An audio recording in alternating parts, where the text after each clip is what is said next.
Hello, hello, hello. Naririnig ka ba dyan sa likod?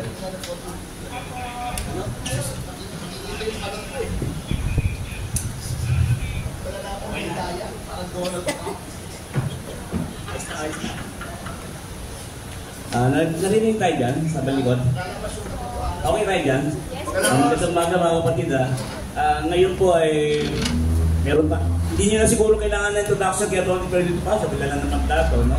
So we'll be talking about sa kliyente niya kay Cassandra Cassie Leong, no? So kung may mga after nung kanyang pagsasalita, may mga questions po tayo, Q&A.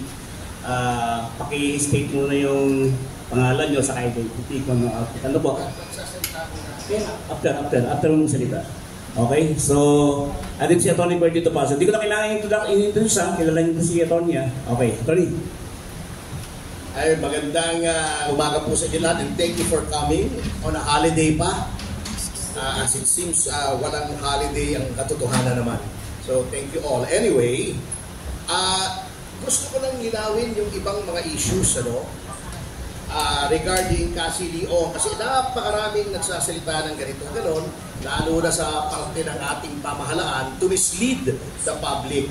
Ito, ang sasabihin ko lahat dito ay pwede nyo i-fact check at base sa batas. Okay. May isang minor issue rito which is the right to travel. Bakit nila pinabalik si Cassie Leong? For the record, sabi ng BI ito when I went there, because the initial engagement with Cassie Leong was when I saw her sa BI. Okay? At tinanong ko, meron kasi itong si Clavano ay nagdadulakdak at sinasabing violation of the Passport Act. Yung pala kay Sheila Guo yun. Pero sinabi niya, si Cassie Leong, sabi niya, may violation daw ng Passport Act at obstruction of justice. Okay. Tinanong ko, Sir, anong violation ng Passport Act? Sabi sa akin isang BI official, Sir, wala. Because according to our record, she is a Filipino. She is a holder of a valid Filipino passport. With respect to Cassie Leong, she went out of the country through the normal channels. So, bakit nagkaroon ng request ang Philippine government to the Indonesian government to repatriate her? Anyway, that is a minor issue. Okay? Kasi the only circumstances by which you can impair the right to travel ay if it is a case of national security, public health, or public safety. Saan doon bumabagsak si Cassie Leong? National security, terorista pa siya? Magpapasabog ba siya ng bomba sa Maynila o sa Indonesia? Public health, may sakit pa siyang nakakahawa? Or public safety, anong magiging danger sa public kung siya ay nasa Indonesia? Anyway, that is beside the point. Tingnan po natin yung mga kasinungalingan na ginagawa nitong kasalukuyang administrasyon. In general, eto natatawa ko I'm so disappointed sa Executive Secretary that he would come out with a memorandum to the DFA to cancel the passport of Cassie Leong. Alam niyo po, under the laws of the Republic, only the court can cancel a passport and only under 3 circumstances. Number 1, when a passport was fraudulently obtained. Nag-submit kayo ng peke birth certificate, nakakuha kayo ng passport. May birth certificate po si Cassie Leong na sa Philippine Statistics Authority. Nandun po, may kopya po yun, showing that she was born here. Number 2, if you have been convicted of a crime, wala pa naman pong crime, wala pa nga pong kaso sa korte up to this very moment si Cassie Leong. Number 3, if you are a fugitive from justice. What is a fugitive from justice? Someone who evades lawful processes in a criminal prosecution. As I've said, wala pa pong criminal case up to this moment si Cassie Leong. Okay, let's look at kung anong basis ng pagka-detain sa kanya ng NBI. Kasi wala po Look umpisahan po natin sa legislative warrant. Ito po ang nasasaad sa legislative warrant. You can Google it up. It was directed to the House Sergeant at Arms. And this is the only warrant standing and extant with respect to Cassie Leong. Ito po nakalagay, ha? Pursuant to the authority of the Speaker, under Rule 4, Section 15J, to sign all acts, resolutions, memorials, writs, warrants, and subpoena, you, meaning the House Sergeant at Arms, are hereby ordered to take into custody and detain Catherine Cassandra Leong for contempt of the House of Representatives for a period of 3 days. Legislative warrant, not a court-issued warrant. Okay? That is very clear, ha? Anong sabi ni House Secgen tungkol dito sa warrant na ito? Ito ang report sa ito. Kinote po siya ng media organizations. So, consistent yung to. Sabi niya, based on the order of the Quadcom to take into custody and detain Ms. Catherine Cassandra Leong, the House Sergeant at Arms, in coordination with the Philippine National Police, is tasked to enforce such order and take into custody Ms. Leong as soon as she arrives in the Philippines. Bakit po in coordination? Dahil po, nakinig naman siguro kayo ng lecture ni Congresswoman Luis Tro, yung matabang abogadong katulad ko, mataba. Oo. Sabi niya, di ba, nag-lecture siya on the separation of powers, executive, legislative, judiciary. Kaya po in coordination, because the legislative branch of government cannot issue orders to the police because the police is under the DILG, an executive agency. So in coordination lang po. Tama po ito, wala tayong question sa power ng House to issue warrants.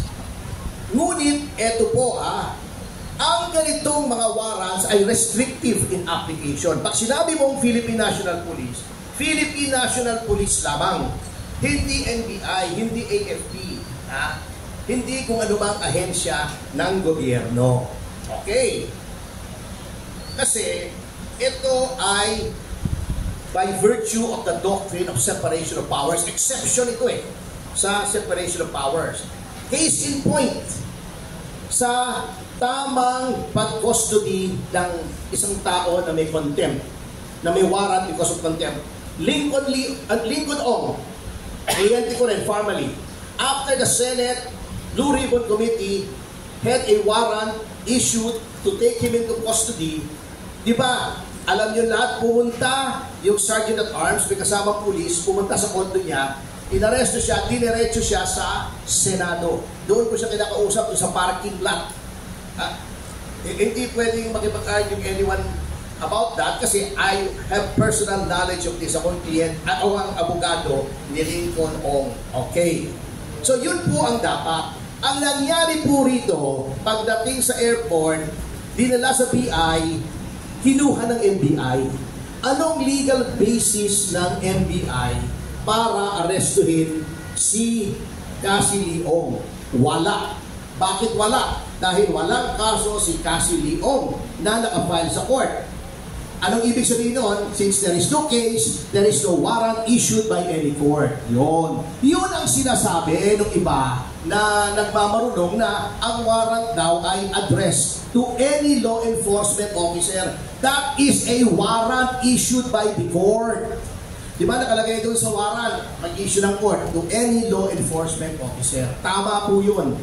Dahil ang korte ay may power to issue a warrant na ganon sapagkat ang warrant po yun ay i-issue after there is a preliminary investigation, there is a finding of probable cause by the prosecution, an information is filed, and the court makes an independent determination that there is probable cause to issue a warrant to hold an accused in a criminal case for trial. May criminal case po rito, dumaan sa proseso. Ang legislative warrant po, summary in nature. May magmamotion lang, I move that Ms. Cassie Leong be cited in contempt may mag-second demotion lang, may warrant na, dadalhin na sa Office of the Speaker. Not in connection with a criminal case because contempt of the legislature is not a criminal case. Hindi po criminal case yan. Yan ang difference. So, kine-question ko noon sa BI, bakit kinukuha ng NBI ang si Cassie Leong? Hindi ba dapat tinurn over nyo sa House? Binibigyan ko na nga sila ng pagkakataon na hindi magkaroon ng criminal liability kasi galing po ako sa NBI at alam ko the NBI is a professional organization at mabait na tao yan si Judge Jimmy Santiago na director ngayon. Kilala ko yan personally. He's a good man. Kanya lang nakita ko sa kanyang mga justification na wala, nautusan to ng higher-ups ng DOJ. Kasi under po ang BI at ang NBI ng DOJ. So I no longer press the issue. Sabi ko lang, yun yung justification ng gobyerno. Ineko ni Miko, the clueless Clavano,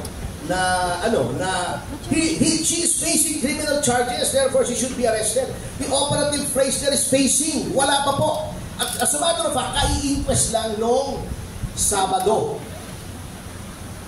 Ibig sabihin, pag in-inquest, nag-uumpisa pa lang ang investigasyon kung dapat i-file ang criminal case o hindi.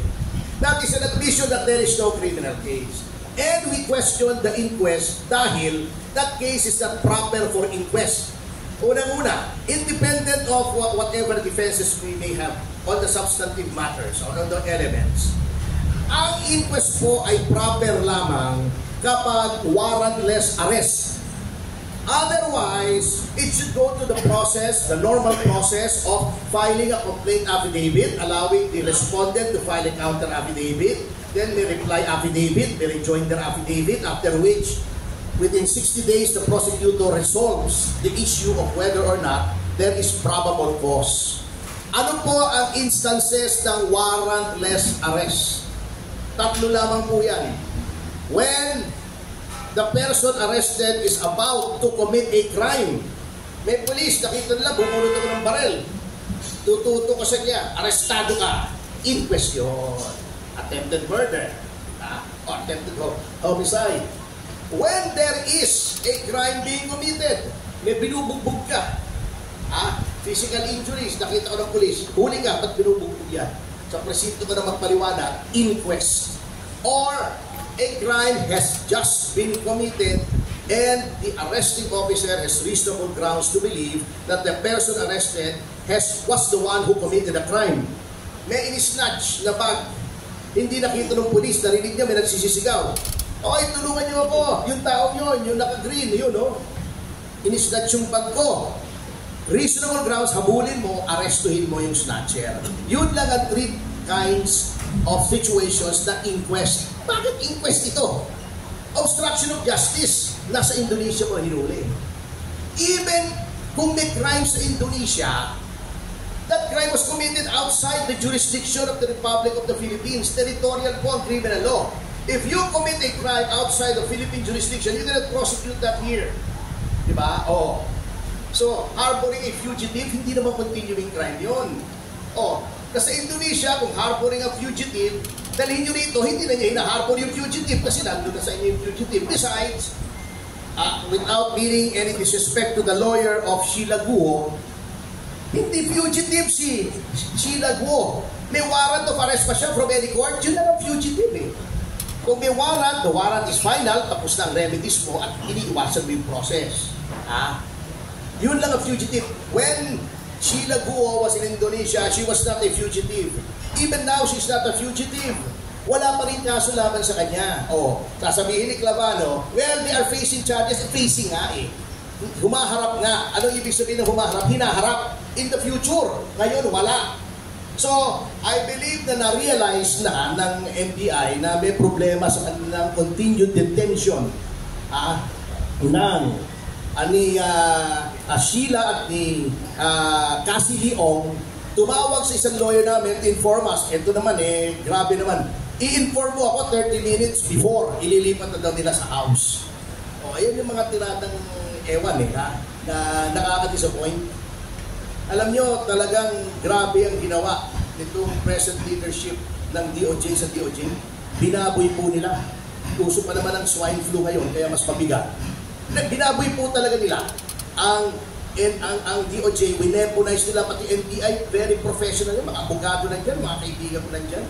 Ba't naman nila sinusubo sa alanganin? Nakakailing na lang yung pangyayari.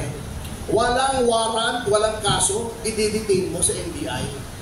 Sabi ko nga, kung pagdating yan, tinurn over nyo sa House, Sergeant at Arms, wala naman tayong problema dyan eh. Wala namang question na may power ang House, hindi po natin kine-question yan. Bakit binigyan pa nila ng sarili nilang problema? That is arbitrary detention. Ano bang arbitrary detention? Any public officer who detains another without the legal cause. Oh, hindi ba yan?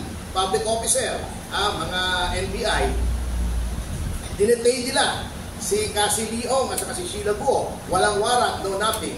Tapos yun lang ang elements po ng arbitrary detention, very simple.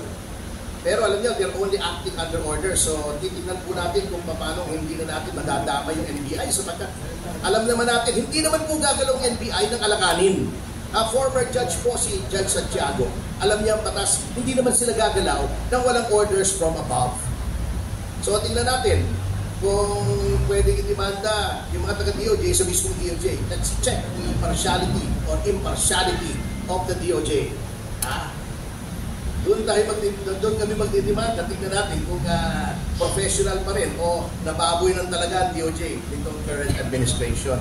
Ngayon, alas na po ito.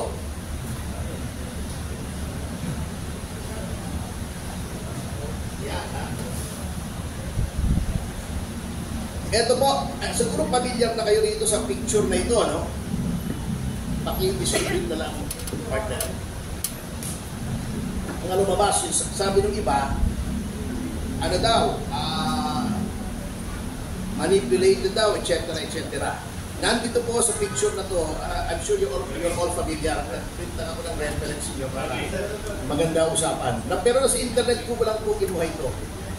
Akala ko nga nung una, nung hindi ko pa kliyente si Miss Cassie Leong, ay ano to Photoshop, kasi lahat nandito di ba? Parang meme, di ba? Now, I would like to tell you that Miss Cassandra Leong confirms the authenticity of this picture. Sabi niya, ang nakikita niyo rito sa picture na to, talagang nandyan at the same time, at this place, and on that date, with President Marcos and First Lady Lisa Marcos. She confirms this. Yan yung sinasabi. Former BOC official, retired general, friend of BBM, nandiyan yan. O si Maria Ortega, actor director ngayon. Benito Tecnico, special envoy in China, Mr. Guo, Pogo owner sa Borac, wife of Rainier Chu, ito si Rainier Chu, Bongbong Marcos, Lisa Marcos.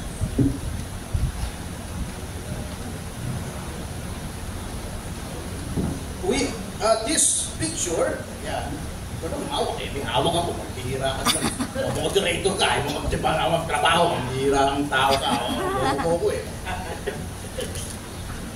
She also confirms that she has some information regarding Pogo operations. And this picture may hold the clue as to why Pogo operations, especially illegal Pogo, multiplied during the time of President Marcos because they were being aided and abetted by some officials of the present administration. Sabi nga nila, a picture speaks 1,000 words. Mahala na kayo mag-conclude. Sino-sino man nandito na maaaring mag-aid and abet ng illegal Pogo operations. Ito na rin siguro picture na ito ang clue kung bakit nagkaroon bigla ng crackdown sa Pogo operations. Kasi alam naman natin lahat yan, dalawa naman yung Pogo yung sa Borac at saka sa Island Cove sa Cavite Province, di ba? Dalawang Pogo. Nandito na lahat ng clues. Nandito na. So, authentic yung picture na to na may body language pa na naka-lean si Lisa Marcos kay Cassie Leong dito.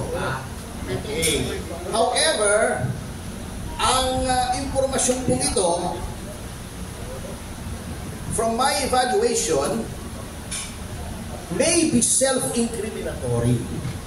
Therefore, I have advised my client to invoke their constitutional right to remain silent and against self-incrimination. At we are hoping that the members of the Senate and the House will not attempt to threaten, bully, bamboozle her into waiving these rights, because these rights are sacred under the Constitution. At ang mga miyembro po ng Senate at ng House, like all other public officials, when they took their oath of office, they vowed to uphold the laws of the Philippines, and the Constitution is the highest law. So nakita niyo na po ang salamat na istorya ng Pogo. Okay. Ngayon, kung ano bang mangyari kay Ms. Cassie Leong o sa akin, there are mechanisms to ensure that the information will be revealed to the public, but now is not the right time. So, pag may nangyari sa aking fatal, the lawyer-client privilege is severed, pwede pong isiwalat ito. Pag may nangyari kay Cassie Leong, ganun din po. So, sa ngayon po ay hindi namin pwedeng sabihin dahil self-incriminatory, and this is not the right time. We will wait for the right time. Because, as my party words, the people who are now in government may be failing to realize that they are not in power forever. Alam nyo, ito, trivia lang, I just could not resist. Di ba tinuro sa atin yung Roman Empire? Pagka merong victory in war or may great celebration, yung emperor, pinaparada yan sa buong Rome. Sigawan yung mga tao, di syempre proud na proud yung emperor. Meron siyang isang alalay sa likod, may binubulong sa kanya. Ang bulong sa kanya ay, respice post. Non est Deus. Homo est memento. Anong ibig sabihin noon? Look behind you. You are not a God. You are only a man. Dapat may mag-remind sa mga opisyal natin ng ganito para hindi sila nang-aabuso. Maraming salamat po. Wait. Linawin ko lang